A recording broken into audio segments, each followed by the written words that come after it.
9e édition du colloque THS à Biarritz, la 2e édition qu'on fait à Biarritz puisque les 7 premières avaient été dans le sud-est. Dès la première édition à Biarritz, nous avons eu un fort appui du NAIDA, un soutien du NAIDA non négligeable pour ce type d'événement. Est-ce que tu pourrais, comment tu pourrais expliquer un peu cet appui dès le départ du NAIDA vis-à-vis du THS?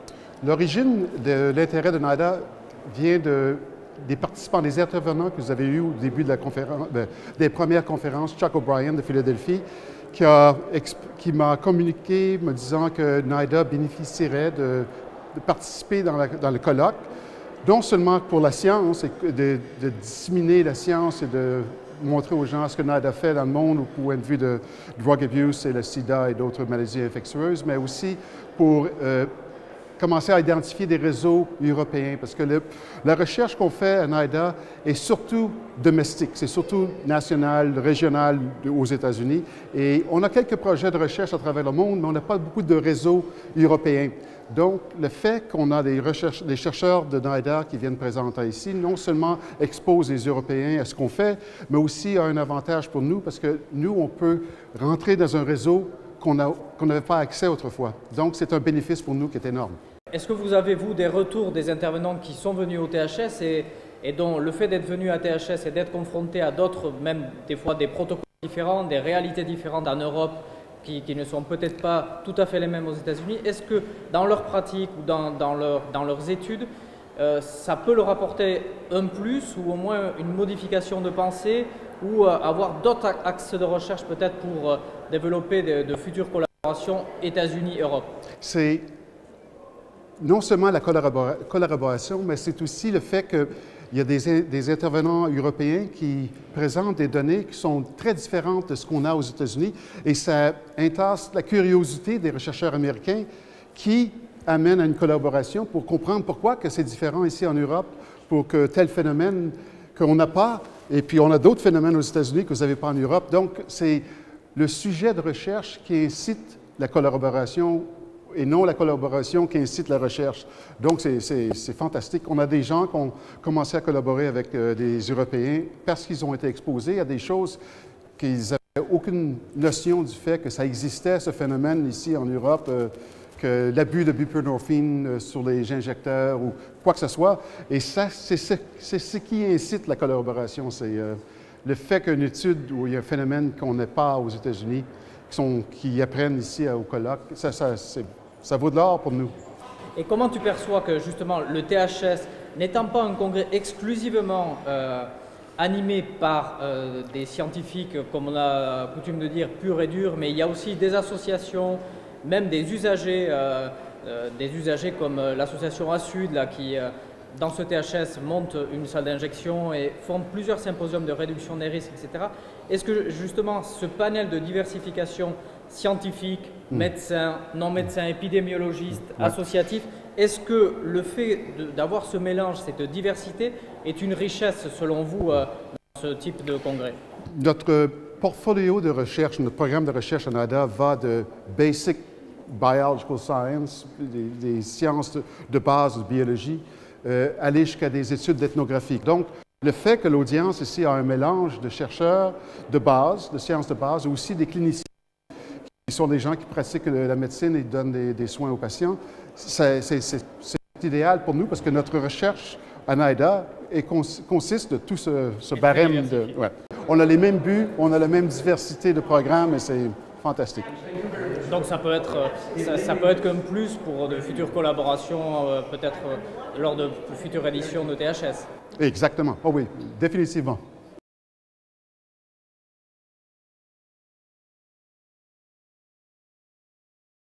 Donc, professeur Bernard Roch, vous avez une longue carrière scientifique et je me permets de dire que des prestigieuses, internationales, comme une grande carrière scientifique, mais votre notoriété dans le grand public est liée à la rédaction du rapport qui porte votre nom sur la dangerosité des drogues et qui avait été commandé par le secrétaire d'État à la Santé de l'époque, Bernard Kouchner. Ce matin, vous avez répondu à la question « Que reste-t-il de nos espoirs 10 ans après ?» Pouvez-vous nous souligner les grands thèmes qui vous paraissent aujourd'hui d'actualité? Alors, qu'est-ce qu'il en reste 10 ans après? Un certain nombre de conseils qu'on avait donnés, de recommandations, franchement, n'ont pas été vraiment suivis. Ce qui n'a pas été très bien suivi, c'est la politique anti-alcool, si je puis dire. Non pas anti-alcool, mais anti-surconsommation d'alcool. Là, franchement, quand on regarde la loi E20 et la manière dont elle a été bafouée, finalement, de plus en plus, c'est assez catastrophique. Alors, c'est d'autant plus catastrophique que le vrai problème actuel, et tout le monde le sait, c'est la surconsommation d'alcool par les jeunes. Et les mesures qui sont prises, malgré la bonne volonté de Roselyne Bachelot, ne sont pas, à mon avis, suffisantes. Ça, c'est un premier reproche que je peux faire. Le deuxième, c'est que nous avions demandé à ce qu'effectivement on renforce les services d'addictologie en créant des postes de professeurs d'université, professeurs hospitaliers, praticiens hospitaliers, un certain nombre de postes tout autour de ces services. Et franchement, on n'a pas eu le sentiment qu'il y avait eu beaucoup de changements. Donc vous pensez que les moyens du plan d'addictologie manquent un peu de moyens, si j'ose dire? Absolument. Je ne suis pas sûr qu'on ait pris en conscience de l'importance de ce problème et qu'on fasse tous les efforts nécessaires pour essayer d'enrayer ou en tous les cas réduire ce problème qui est vraiment un problème majeur de santé publique. Et par exemple, nous avions recommandé de continuer à aider dans les quartiers toutes les associations qui s'occupaient auprès, si je puis dire, des malades de la drogue, puisque c'est comme ça qu'on les appelle. Et je n'ai pas l'impression qu'on ait continué à soutenir ces associations. On a plutôt fait une politique de répression qu'une politique de prévention et d'aide à ceux qui pouvaient effectivement venir en aide aux toxicomanes. Le cannabis, c'était vraiment la drogue la plus détestable. C'était quelque chose d'absolument épouvantable. Ça allait créer des schizophrènes. Bon, on peut discuter à l'infini des problèmes de relation entre la schizophrénie et le cannabis. Rien n'est démontré pour l'instant. Mais c'est vrai, et là il faut le reconnaître, il y a une baisse de consommation de cannabis chez les jeunes scolarisés. Ce qui n'a pas du tout changé, par contre, c'est évidemment le trafic. Qui pose aussi le problème du statut légal.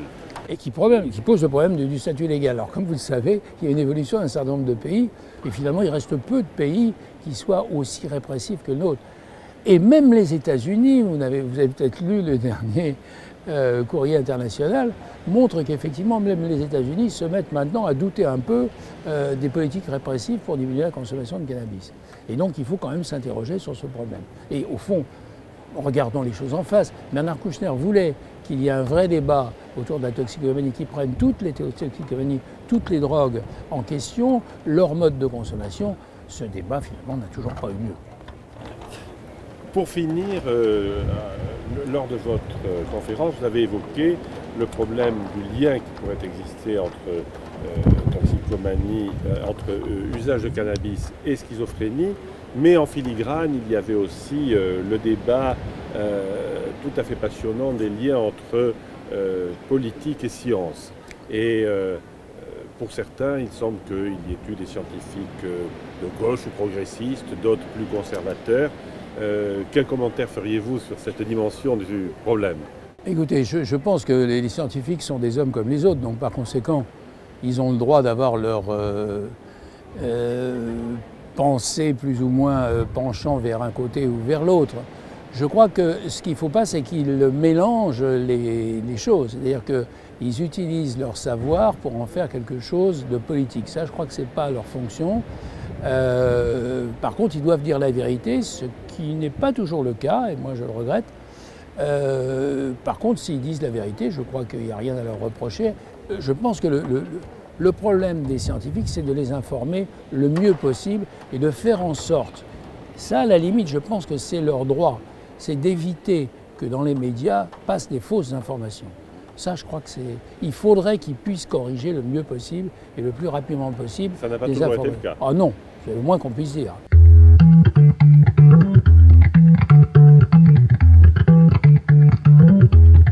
Professeur Charles O'Brien, vous êtes l'un des présidents d'honneur de ce congrès et on peut dire que vous êtes à l'origine de la forme actuelle du congrès THS qui associe un certain nombre de scientifiques américains à une représentation qui est à dominante française, mais largement européenne. Dans votre première intervention, vous avez apporté un éclairage sur la dimension que peut amener dans les addictions l'approche, entre autres pharmacogénétique et génétique. Est-ce que vous pouviez résumer un petit peu votre intervention et ce qui vous paraît important de retenir? Oui, c'est un sujet qui me passionne beaucoup parce que c'est un grand pas pour le champ de l'addiction et aussi pour le champ de psychiatrie. Pour la première fois, on peut choisir un médicament basé sur les données de la génétique.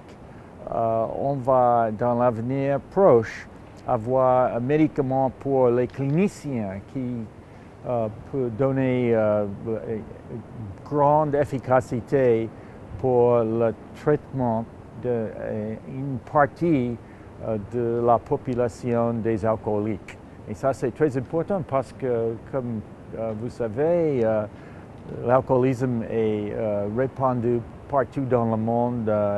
Mais je dois souligner que c'est un sous-type d'alcoolisme qui touche environ 20% des alcooliques.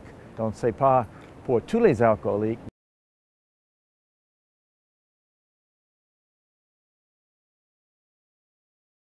In Greek, we have several reasons to be very delighted and honored for your visits. First, you have been one of the pioneers on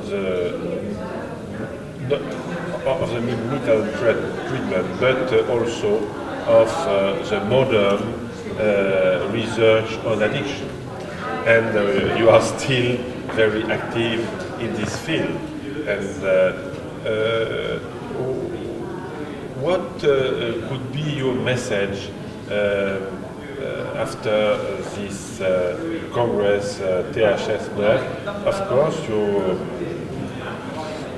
any years ago you have been several times in the THS, and today what could be your message? Well, with respect to the conference itself, I think you, Jean-Pierre, and your colleagues around you have done a magnificent job of putting together a very vibrant and informative meeting with people primarily from France and Spain, but also from all other parts of the world. And I find that the meeting now has grown and matured to a very exciting one that balances science and clinical research with humanism and concern for the patient and concern for society as a whole. Okay, thank you very much. And out of the meeting, after a lot of travel in France, how is your view? What do you believe about the evolution of the drug addiction treatment in France? Because we are maybe the alone country who have methadone treatment, but more buprenorphine treatment than the methadone. But without, at the moment, without the Suboxone, because we have a debate in France. Some people told it's no difference injecting Subutex and Suboxone. Well, I think we know that simply isn't the case. There have been 2 or 3 published studies. However, some had the expectation that adding naloxone to buprenorphine would prevent all of the buprenorphine's effects. No. When we were afraid that methadone would be abused parenterally, and we in fact published a paper, which you probably have read, on plasma levels of methadone after methadone alone or methadone buprenorphine, naloxone. And we showed in the naloxone methadone paper that the naloxone in no way took away from the beneficial effects of methadone. Why? Naloxone is rapidly metabolized by the liver in the first passage through the liver. And when you use naloxone in an overdose situation, you have to intravenously inject it.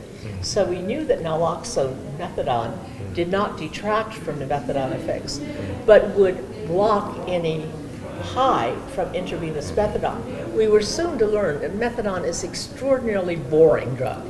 If it's injected, it binds to plasma proteins, and people given it on a blinded basis don't feel it at all. Buprenorphine, not so. If it's injected, one does get a high, but if one puts in naloxone, but it blocks the first 15 to 30 minutes, the high. It doesn't block the effects after that, but it blocks that first period. It has zero downside, zero unfortunate effects when given sublingually, which is the intended route of administration. I actually know of no instance where one should use buprenorphine naloxone and just do away with buprenorphine alone. One gets away with the abuse liability, but doesn't deter in any way the effectiveness. Now, you have the same problem in France that we have in the US with respect to methadone. So when you look at methadone and buprenorphine, methadone is overregulated. And although I don't wish to say buprenorphine is underregulated, you did hear me raise several times questions about, do the patients have appropriate and immediate access to counseling, to medical care, and psychiatric care? We also know in US, and I know it's true here in France, methadone is overregulated. You heard me ask questions about medical maintenance. Well, it really doesn't exist in any country except US and now Sweden. I was able to introduce it in Sweden. But after whatever the tolerance of acceptance is, once patients do well in methadone, then they may progress to medical maintenance, where the methadone is prescribed by either a general physician or a psychiatrist or a specialist in internal medicine. But the patient must come to a methadone clinic initially, and they must be attached to a methadone clinic in case problems arise. Now, when we developed that concept in 1984, we put very tough limits. We said they had to be in methadone treatment for 5 years. That's absurdly long. And now the criteria in most places is 1 year of successful performance. But even that is too great unless you have really fine methadone programs. So I think in France and in US, we need to do two things. We have to decrease, not deregulate, but decrease the regulations on methadone to allow progression, change the fact that you had to have 1 whole year of multiple daily self-injections of heroin to get into methadone treatment.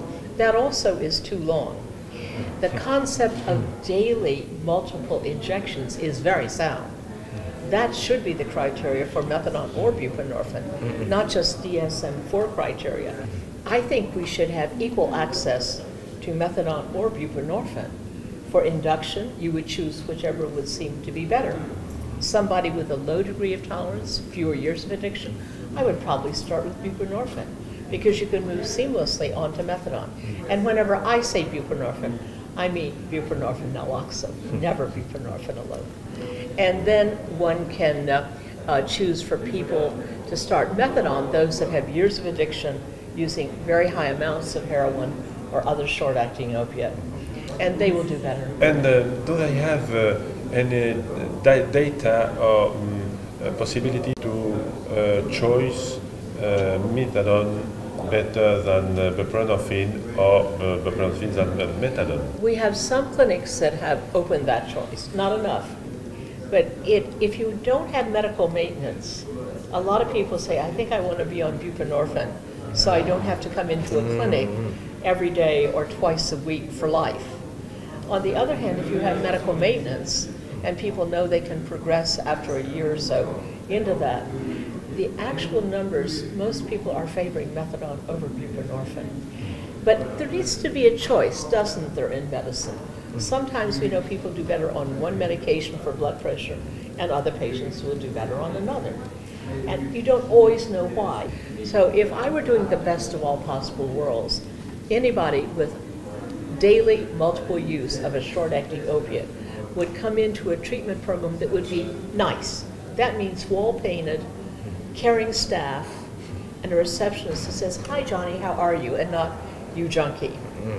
And I would have a physician who would see each patient intermittently, not daily, but intermittently, certainly do an evaluation their medical and psychiatric status. And I would have counselors available who would contact, and probably groups. And then I would see what services are needed for which patient, start them on treatment, increase their dose.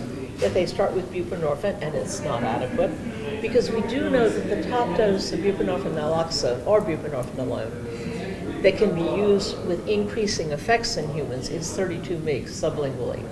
That's equivalent, and many studies have shown this, to about 70 milligrams of methadone. And yet studies beginning in our studies in 1964, going right up to what we heard 2 presentations on today, have shown that the majority of heroin addicts need 80 to 150 milligrams a day of methadone. So the buprenorphine isn't really quite adequate. And some people are accepting that lower than adequate to be able not to have to go to clinic every day. The last question. We have in France a very strong debate, discussion into the professional, into the doctors and the nurses, on the point about the problem when we have to stop or to decrease and to stop maintenance treatment. So I think the bottom line is, for most, probably lifelong, very long-term treatment. For some, may be able to come off and do very well. But the most tragic thing, and we did it to young people in the 70s, when we saw young people under 21 with years of heroin addiction come into treatment at age 15, 16, we thought surely they can come off sooner because their brain can't possibly be as badly altered. And parenthetically, we now know from our rodent studies, the adolescent exposed is much worse off than the adult exposed, much worse, with more persistence. So we're very much in favor of just say no when you're a teenager and frankly beyond. But if they start using, I think we have to be ready to treat and treat over a long term. And I think we have to just do that. But don't be fearful of it. Again, I frequently now, in my own upfront way, when somebody asks the question of when they're going to come off methadone or come off buprenorphine, I will look at them very intently and say, why did you ask that question?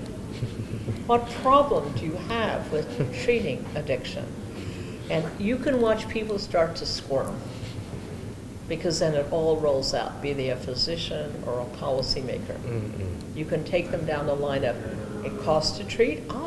How much does it cost to go to prison? How much does it cost to treat AIDS or Hep C or have a liver transplant?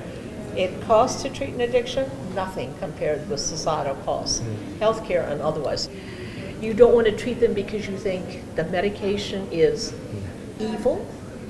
The medication, good for chronic pain, evil for treatment of addiction. So what you're saying is you don't think addiction is a disease, and we come back to that. And remember our hypothesis of 64, that now is well proven that addictions are diseases of the brain with persistent and measurable changes in the brain. We didn't have the way to measure them then, we do now, and we do it. You know, these are not fantasies or personality disorders or criminal behaviors. But that needs to be taught, and it needs to be taught head on. I would start in every medical school, law school, nursing school, and social work school.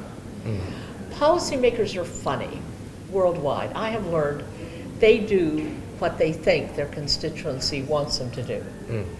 They actually are very, very dependent on their constituency ideology. So once you can reach a policymaker who's really got strength, then you have a courageous person who will get up and say, what do you mean addictions aren't diseases? But it takes education.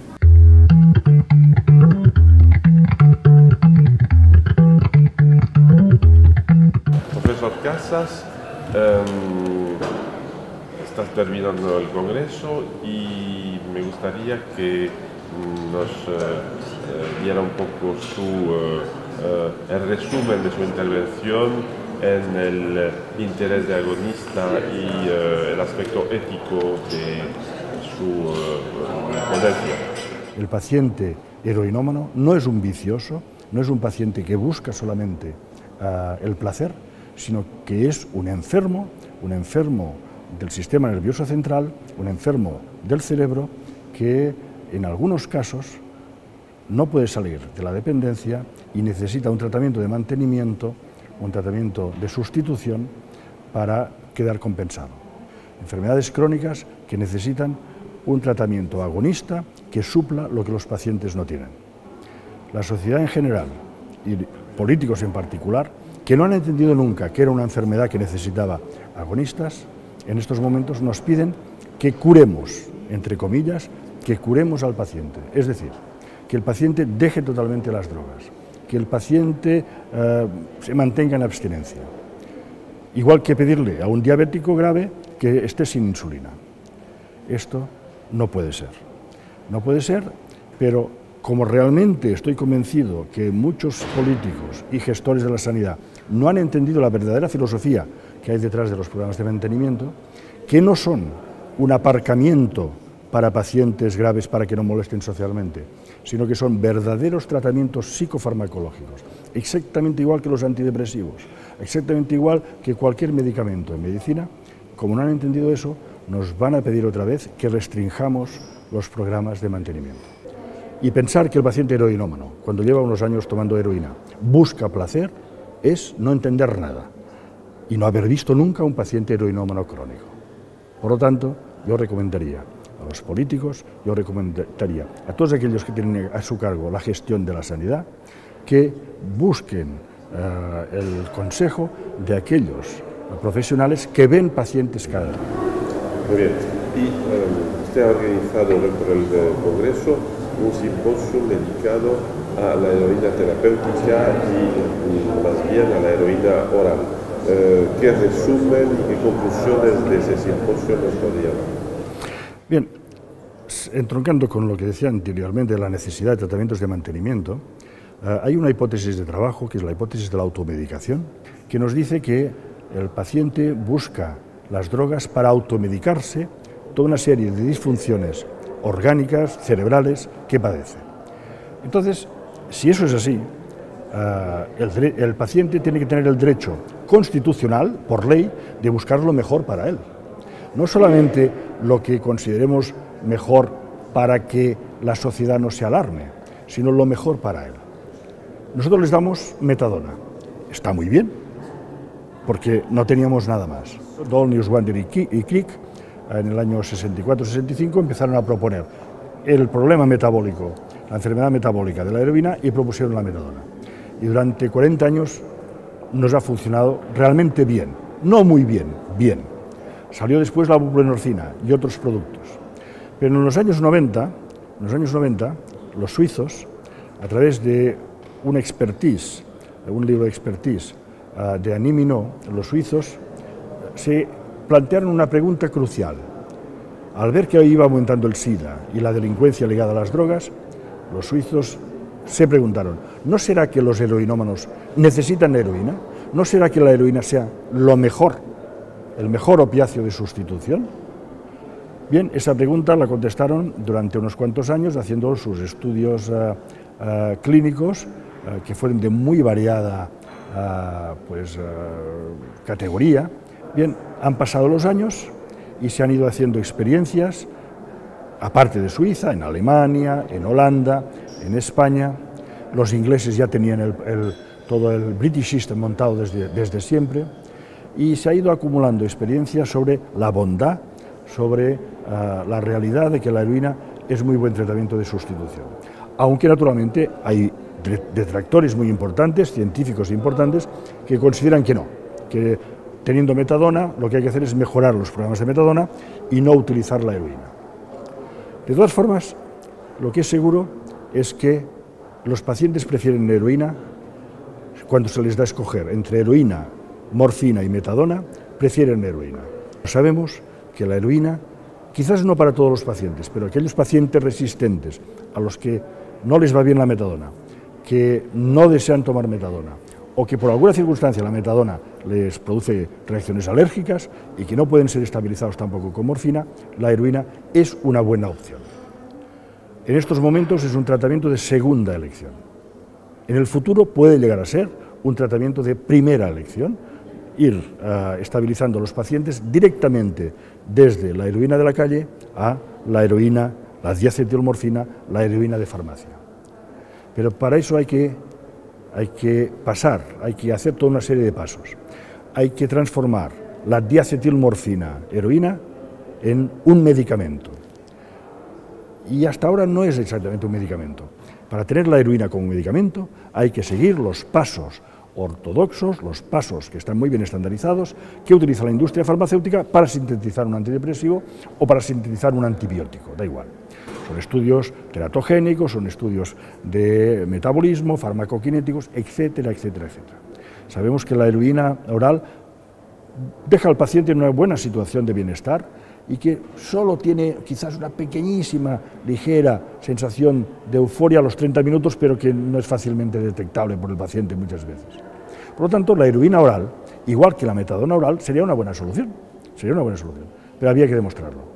Entonces, en Barcelona, a través de la Dirección General de Drogodependencias y SIDA, se empezó un proyecto para intentar ver si se podía comparar la heroína oral en doble ciego con la morfina oral y con la metadona. Lo hemos conseguido y los resultados yo diría que no nos dicen si la heroína es buena o es mala para tratar pacientes heroinómanos, pero sí que nos dicen que sí es posible hacer estudios doble ciego, lo que abre la puerta para que se puedan seguir todos los procesos para convertir la heroína en un medicamento, lo que nos es absolutamente necesario para poder extender su uso a todos los países.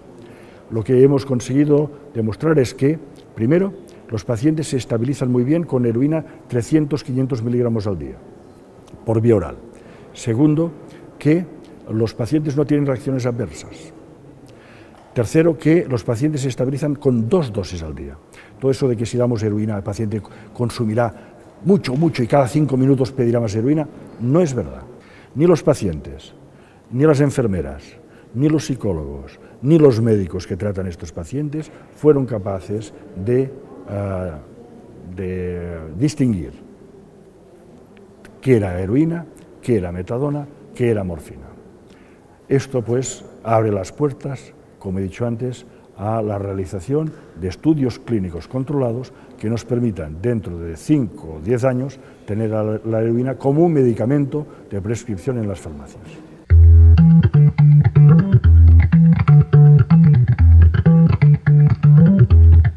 Donc, professeur Chantignol, vous êtes l'un des présidents d'honneur de ce congrès, ayant été à l'origine et à la création d'une équipe de recherche clinique en addictologie à Bordeaux, en venant de la psychiatrie générale. On voudrait vous demander d'abord ce qui vous paraît devoir être retenu du symposium que vous avez co-présidé avec le professeur Narémani ce matin en matière de double diagnostic ou de pathologie duelle.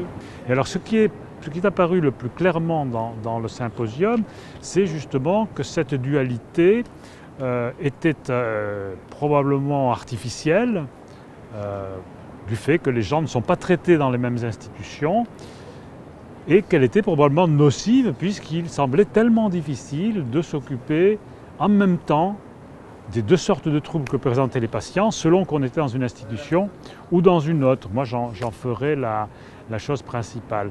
La seconde constatation, c'est que les chercheurs cliniciens en addictologie travaillent bien. L'addictologie est une spécialité, une sous-spécialité qui traite de maladies du cerveau particulières, ces maladies étant causées par les substances, c'est la prise de substances qui cause la maladie, mais de notre côté, les troubles psychiatriques prédisposent à la prise de substances, d'une part, et d'autre part, sont aggravés par cette prise de substances, ce qui fait que c'est une évidence qu'il faut diagnostiquer les 2 sortes de troubles et les traiter en même temps, en tout cas de la façon adéquate, les prendre en compte l'un et l'autre dans le traitement. Quelquefois les traitements doivent être successifs et non pas simultanés, et que ça, ma foi, nécessite qu'on améliore à la fois les systèmes, il ne faut plus séparer autant les choses, que l'on médicalise le traitement des addictions, parce que là il y a une grande faute dans le traitement des addictions, enfin dans la prise en charge des addictions, c'est encore de considérer que c'est principalement un problème social et psychosocial, alors qu'il a été démontré que les interventions psychosociales améliorent la condition des gens qui ont un problème d'addiction sérieux, mais ne les traitent pas, les laissent avec leurs problèmes, tandis que les interventions médicales, pour une part, maintenant élevées, les améliorent beaucoup, sinon les guérissent, et leur permettent de réintégrer la société, ce qui rend tout inutile toute intervention psychosociale.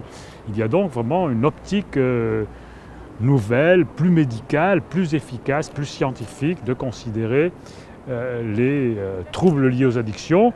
Ceci, bien sûr, en continuant à soutenir les sujets qui en ont besoin, parce que l'addiction a dégradé leur statut social. Mais il ne faut pas prendre les traitements psychosociaux pour les traitements des addictions. Je crois que ça, c'est une erreur.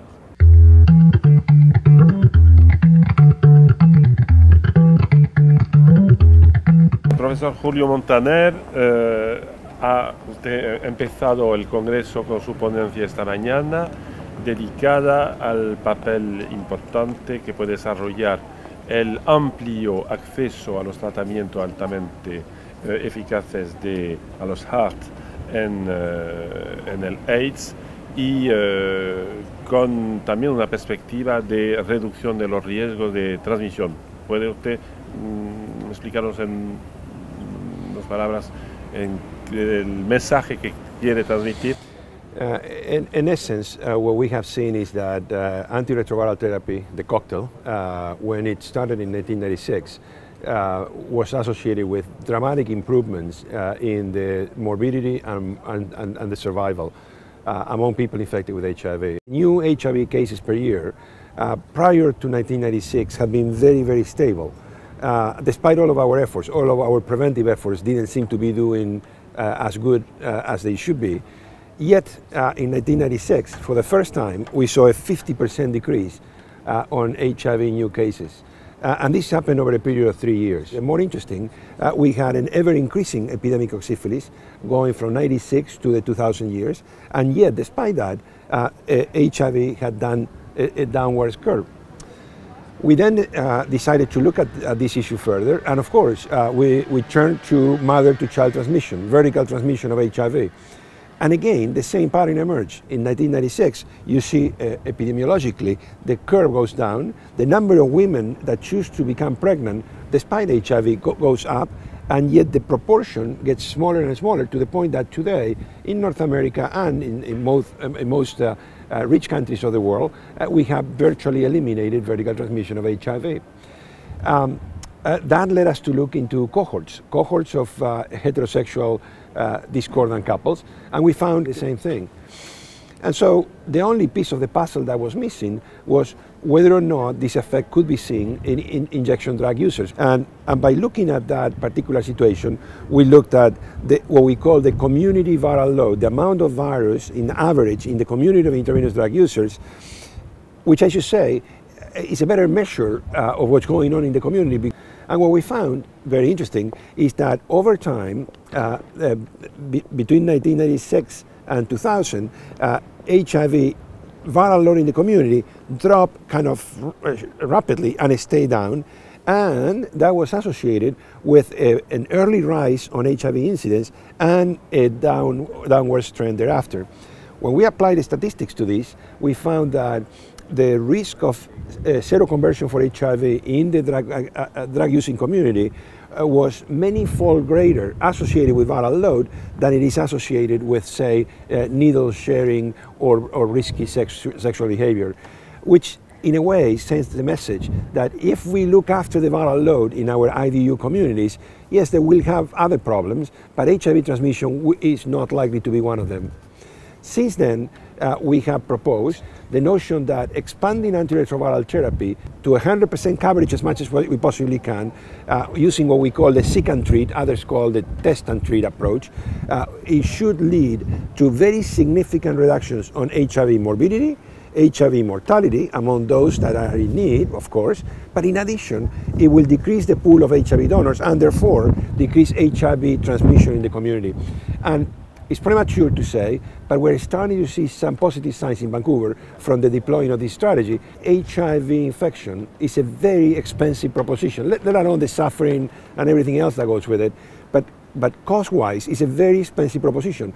So we have done a cost-effectiveness analysis, which shows clearly that treating people who need treatment, who have a medical indication of treatment, is life-saving and is cost-effective.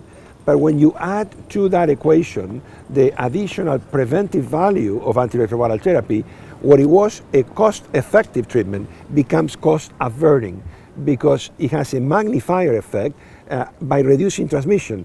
Now, when we realize that this is the case, there are 2 or 3 elements that are fundamental, let alone the fact that we need to get rid of the stigma and discrimination, which are an inhibitor for people who are either at risk or HIV infected to come forward for appropriate health care. So that's fundamental.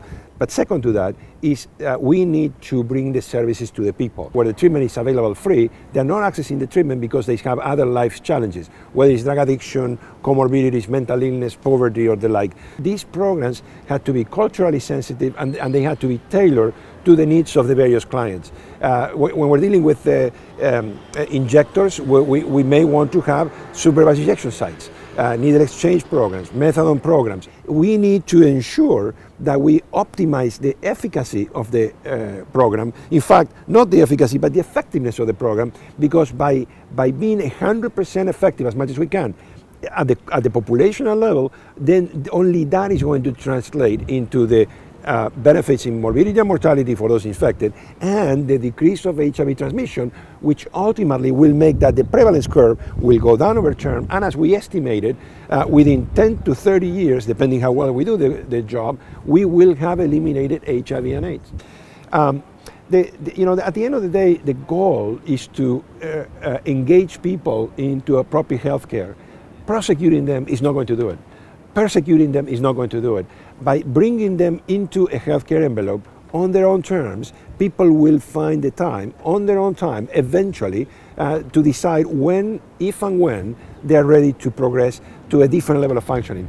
If not, at least we will be decreasing the harms associated with the drug use. And personally, I think that the time has come to have a very serious discussion regarding the medicalization of various substances that are currently illegal for reasons that we don't truly understand. I believe that the time has come to get rid of our ideological hats, whether it's moral, religious, or other prejudices, and have an honest discussion regarding what is the best public health evidence-based initiative that we can bring to people who have an addiction problem. And if people sit down honestly and review the data and review everything that is available, the evidence is overwhelming, offering these individuals medicalized access to substances in the setting of harm reduction with a goal to ultimately help them if and when they are ready to progress through the continuums of treatment, detoxification, and drug substitution, is the only way forward. And that is not just because it's good for them. It's good for them, it's good for us, it's good for society, and it's cost effective and it's cost saving.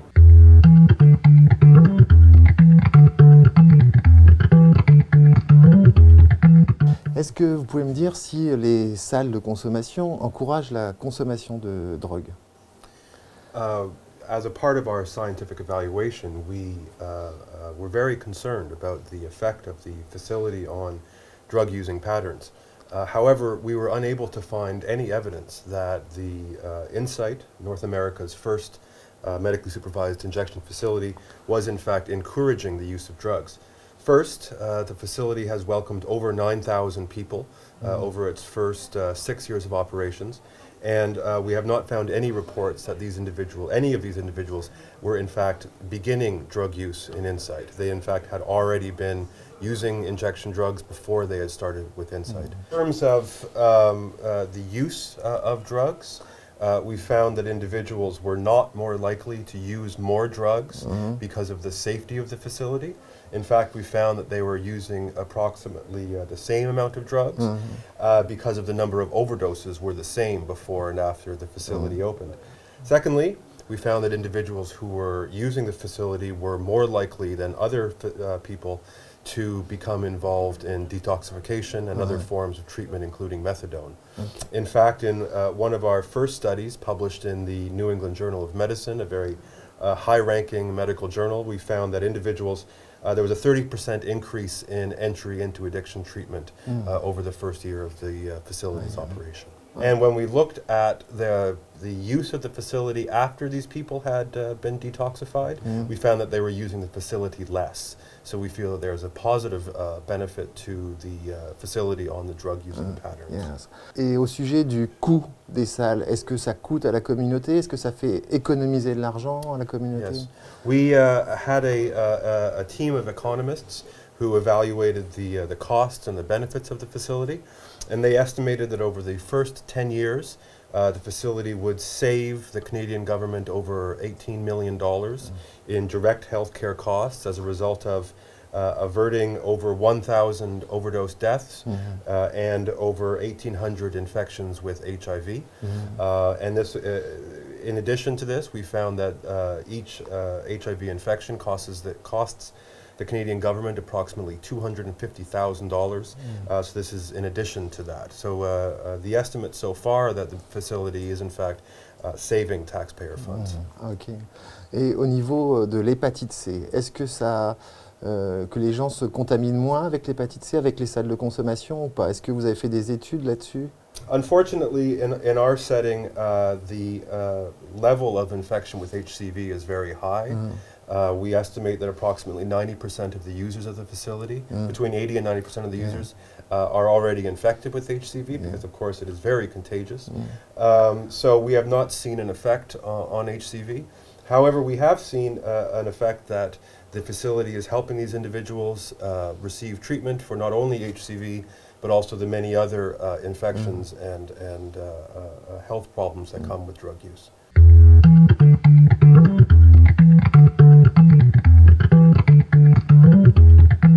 Et si vous aviez pour finir, alors je ne sais pas comment l'appeler, mais dans le message entre guillemets de votre intervention de ce soir, qui va peut-être, je ne sais pas, mais relier ce qu'est l'individu, ce qui sont les politiques publiques, quelles seraient les grandes idées à développer ou les éléments qui vous paraissent importants justement pour le...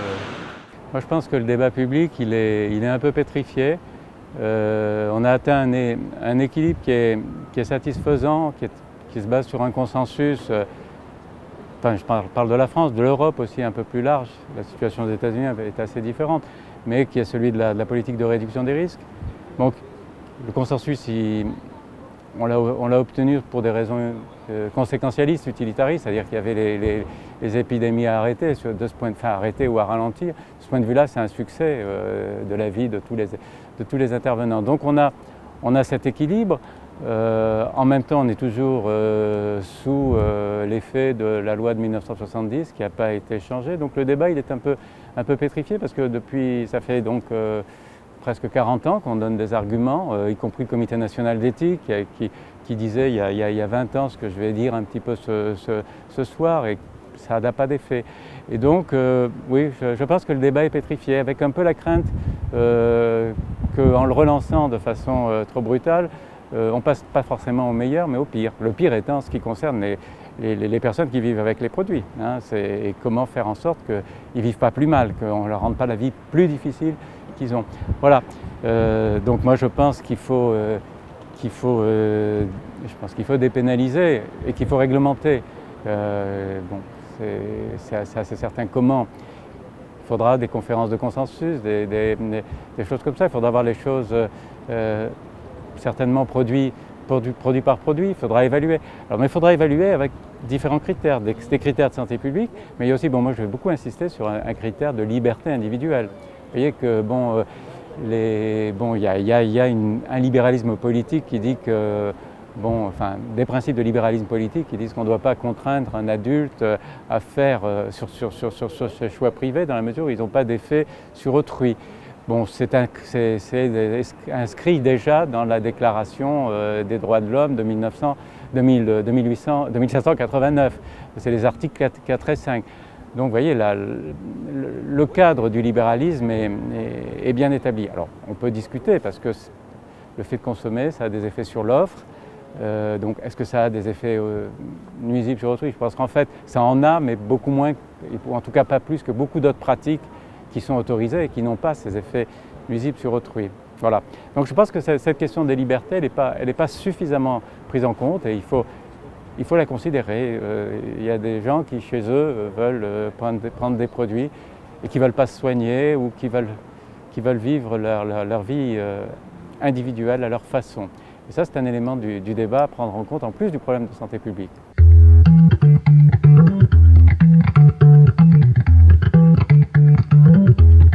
Et maintenant, plus généralement, je le rappelais, vous êtes quand même très impliqué, vous avez énormément aidé à ce que ce congrès devienne ce qu'il est maintenant.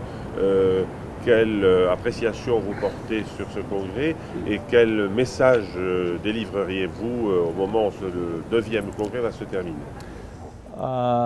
Donc j'ai une perspective assez longtemps parce que j'ai assisté au congrès THS plus de 10 ans. De plus en plus, je trouve que les congrès aussi sont pleins de renseignements, données scientifiques et avancements scientifiques.